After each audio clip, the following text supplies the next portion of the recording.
খুলনার বটিয়াঘাটা উপজেলায় একসময় জমিতে সবুজ ফসল ফলত, কিন্তু ২০০৯ সালের ঘূর্ণিঝড় আইলার পর মাটিতে লবণের পরিমাণ বাড়ায় ফসল উৎপাদন ব্যাহত হচ্ছে।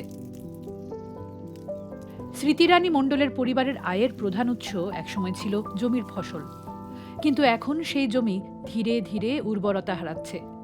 তারপরও পুঁইশাক, ঢেঁড়স, লাউ, টমেটো চাষের চেষ্টা করে যাচ্ছেন তিনি, কিন্তু লবণাক্ততার কারণে আগের মতো ফলন হচ্ছে না। যা উৎপাদন হয় তা দিয়ে কোনো মতে শুধু নিজের পরিবারেরই চাহিদা মেটে। আইলার আগে তো এখানে মিষ্টি পানির সবজি ছিল, আর এবার আইলার পরে লবণাক্ততা হয়েছে। হওয়ার পরে এখন সবজি চাষ করতেছি।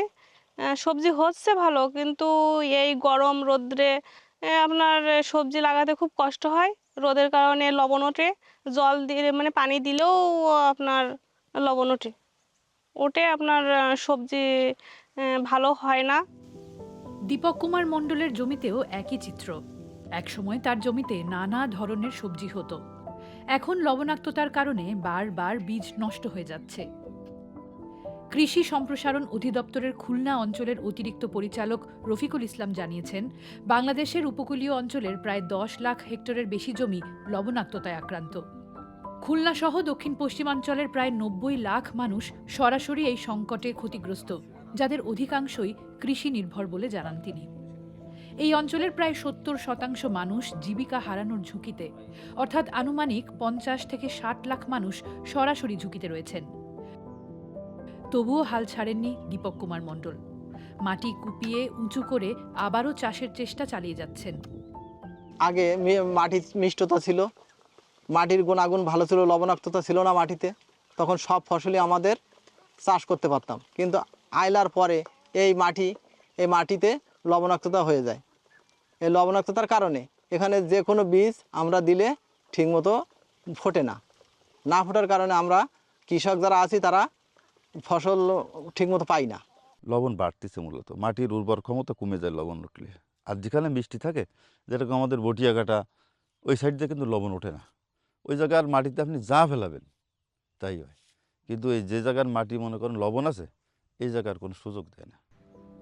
কেন লবণাক্ত জমিতে ফলন কঠিন তা ব্যাখ্যা করলেন খুলনা বিশ্ববিদ্যালয়ের কৃষি প্রযুক্তি বিভাগের অধ্যাপক ডক্টর মোহাম্মদ মতিউল ইসলাম।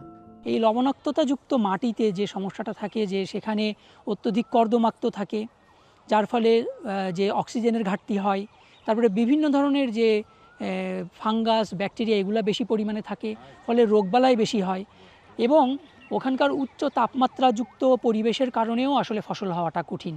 ফলে আমাদেরকে আসলে স্বীকার করতে হবে যে লবণাক্ততাযুক্ত জমিতে ফসল করা খুবই খুবই কঠিন।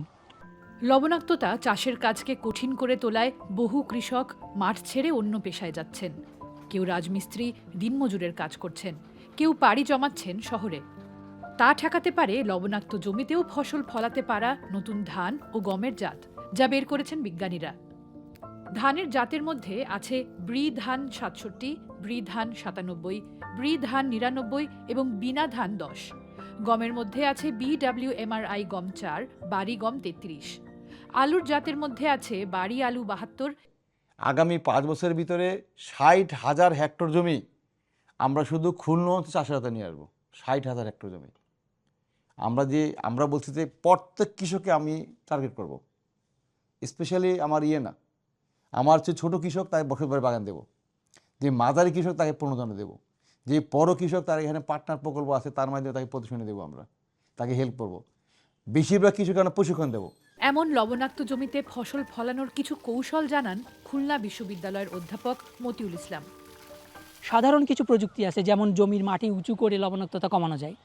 মানে উঁচু করলে পারে সেখানে লবণাক্ততার পরিমাণটা একটু কমে আসবে। এমনিতেই লবণাক্ততাযুক্ত পানি যদি না পৌঁছাতে পারে তাহলে একটু কমে আসবে।